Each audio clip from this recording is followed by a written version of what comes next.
Assalamualaikum warahmatullahi wabarakatuh. Welcome back to my YouTube channel Fatimah Ali.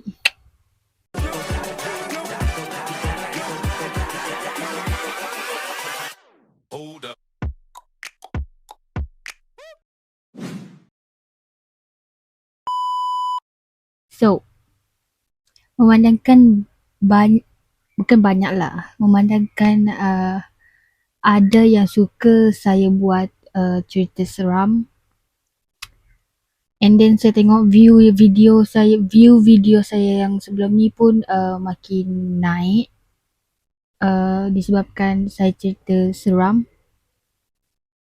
Dan kali ini saya akan ceritakan kisah seram khas untuk yang suka video saya. So, jangan tunggu lama lagi. Let's get started. Sebelum tu, yang belum subscribe, korang boleh tolong subscribe, like, comment and share, okay? So, let's go. Cerita pertama. Nampak emak saya tak? Pada suatu malam, seorang lelaki yang berasal dari Kuala Lumpur mahu pulang ke rumah pada waktu malam. Kebiasaannya, orang ramai sering memilih untuk mengguna lebuh raya Karak pada waktu malam kerana mahu mengelakkan kesesakan jalan raya. Malah, lelaki ini tidak berfikir banyak kerana tubuh badannya yang sangat penat sehingga membuat keputusan untuk berehat dan tidur di dalam kereta di tepi jalan. Beberapa minit dia lelapkan mata, dia kembali tersedar apabila dikejutkan oleh seorang budak lelaki yang merenungnya tajam tanpa berkelip-kelip sambil mengetuk tingkap dari luar, dan budak tersebut bertanya kepadanya di mana ibunya. Okey, macam ni. Situasi dia macam ni. Dia tengah merenung tajam. Bayangkan ni tingkap kereta dan korang di dalam, dan saya sebagai budak tu merenung tajam dan bertanya, di manakah ibu saya? Macam tu lah situasinya. And then lelaki itu menguatkan diri dan membuat keputusan dengan menghidupkan enjin kereta dan terus memecut laju meninggalkan tempat itu. Namun, budak tersebut masih mengejar dan terus menanyakan soalan sama, di manakah ibunya berada. Kemudian, sebuah kereta polis peronda muncul lalu mengekori kereta lelaki itu.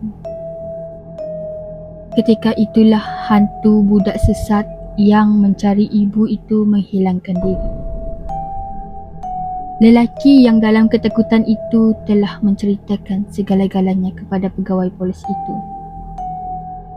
Pegawai polis memberitahu lelaki tersebut bahawa pada suatu ketika dahulu ada kisah tentang kemalangan berlaku di sini. Kemalangan itu berlaku dipercayai kerana penumpang di dalam kereta tersebut tidak memakai tali pinggang keledar semasa memandu. Dalam kemalangan itu, ibu kepada budak tersebut telah tercampak keluar dari keretanya. Manakala budak tersebut kekal di dalam kereta. Disebabkan hal itu, budak itu pun merayau-rayau mencari ibunya sehingga kini. Ada orang kata semasa kemalangan itu berlaku, budak itu yang duduk di bahagian depan, manakala ibunya sebagai pemandu. Dalam kemalangan itu, cermin pecah dan kaca menusuk ke mata budak itu.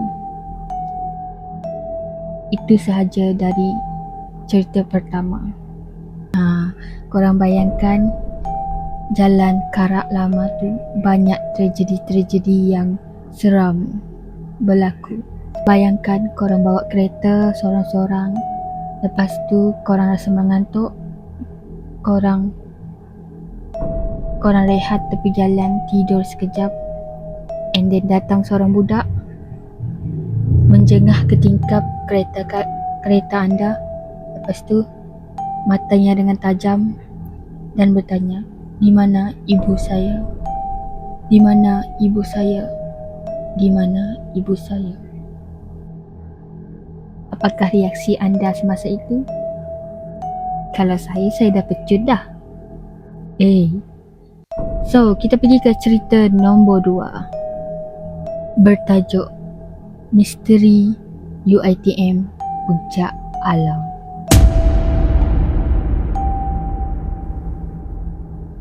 UiTM Puncak Alam juga terkenal dengan kisah seramnya yang tersendiri. Kisah yang bakal dikongsikan ini pasti buat bulu roma anda naik. Cerita dia start bila aku mula-mula daftar college nak masuk SEM 3. Sebab kawan serumah daftar lambat. Last sekali kami dapat rumah kat tingkat atas sekali, tingkat 9. Tingkat 9 hanya ada 5 rumah and rumah yang diduduki hanya rumah kami. Scary. Satu hari tu aku balik college lewat malam sebab keluar beli barang. Pukul 1 pagi lebih kurang, memang sunyi sepi kawasan college. Hanya ada beberapa lampu bilik je yang terbuka sebab awal SEM kan. Siapa je yang rajin nak stay up? Waktu kaki nak masuk lift tu, aku macam teragak-agak. Aku fikir waktu tu nak naik tangga je. Tapi tingkat 9, tinggi sangat. Tingkat 1, 2, lepas tu tingkat 3. Lift berhenti kat tingkat 3. Aku dah lega dah sebab ada yang naik maybe. Tapi kau tahu siapa tunggu nak naik? Perempuan pegang buku, lusuh, berdebu kat tangan dia. Dengan pucat muka dia tu, actually aku memang boleh nampak makhluk halus ni. Cuma setelah sekian lama tak pernah nampak sejak nenek aku tutup hijab aku yang terbuka. Ni lah first time aku nampak balik. Aku dapat rasa badan aku sejuk gila. Menggeletar seluruh badan, tapi benda ni kalau kita tak kacau dia, ia takkan kacau kita. So aku berdiri kat penjuru lift tu. Benda tu pula kat depan aku. Ni dia, lepas tu ni dia dekat belakang lift, lepas tu ni makhluk tu dekat depan tu. Korang boleh bayangkan macam mana kan? Aku fikir time tu macam mana aku nak turun tingkat 9 nanti sebab dia halang aku. Sampai je tingkat 9, dia keluar heret kaki dia. Aku dah siap nak pecut masuk rumah dah. Lepas je keluar lift. Tapi guess what? Dia berdiri depan rumah aku before lesap. Aku punyalah tak tahu nak buat apa, terus call housemate. Aku suruh buka pintu. Takut macam mana sekalipun aku tutup je mulut walaupun dia orang tanya kenapa muka aku pucat semacam. Buat sesiapa yang stay dekat Palam, jaga diri. Jangan bising sangat, tambah-tambah yang stay kat tingkat 9 tu ya. Kisah ni tak lama sangat tau. Tak kisah korang blok Rafflesia, Angsana, Dahlia or Kaswarina. Please jaga hubungan dengan Allah. Itu dia cerita seram dari someone yang saya tak tahu siapa bosen. Itu sahaja cerita seram yang saya kongsikan pada korang kali ini.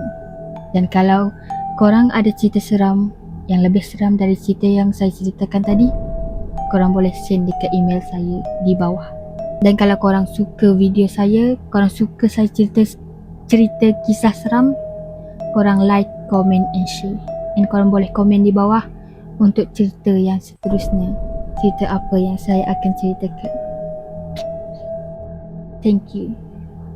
Jangan lupa subscribe, like, comment and share. Bye-bye.